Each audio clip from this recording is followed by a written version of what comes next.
ময়মনসিংহ সদর উপজেলার বিজয়নগর জিকেপি সরকারি প্রাথমিক বিদ্যালয়ের শিক্ষিকা হোসনে আরাকে নিয়ে সম্প্রতি একটি সংবাদ প্রকাশ করে অনলাইন নিউজ পোর্টাল 75bangladesh.com।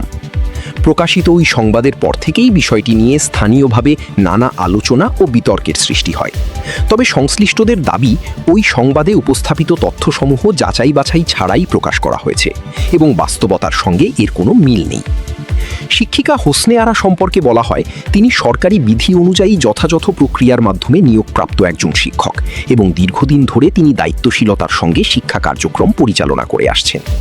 তার নিয়োগ ও কর্মজীবনের বৈধতা প্রমাণে তার কাছে সংরক্ষিত রয়েছে সরকারি বিধি অনুযায়ী প্রদানকৃত নিয়োগপত্র, যোগদানপত্র এবং প্রয়োজনীয় শিক্ষাগত সনদপত্র।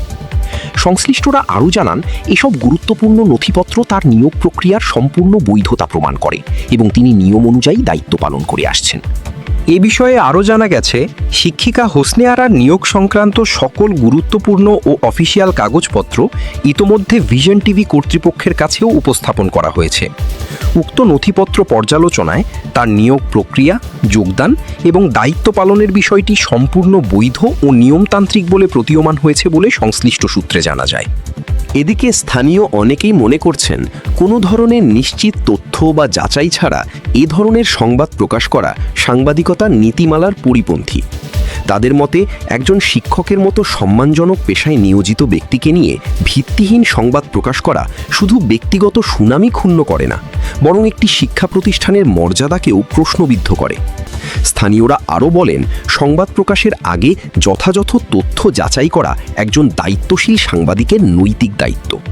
এ ঘটনার পর প্রকাশিত ওই সংবাদের বিরুদ্ধে সংশ্লিষ্টদের পক্ষ থেকে তীব্র প্রতিবাদ ও নিন্দা জানানো হয়েছে।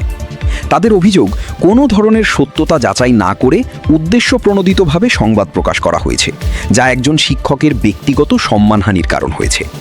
তারা আরও বলেন, এ ধরনের বিভ্রান্তিকর সংবাদ সমাজে ভুল বার্তা ছড়ায় এবং সাধারণ মানুষের মধ্যে ভুল ধারণা তৈরি করে।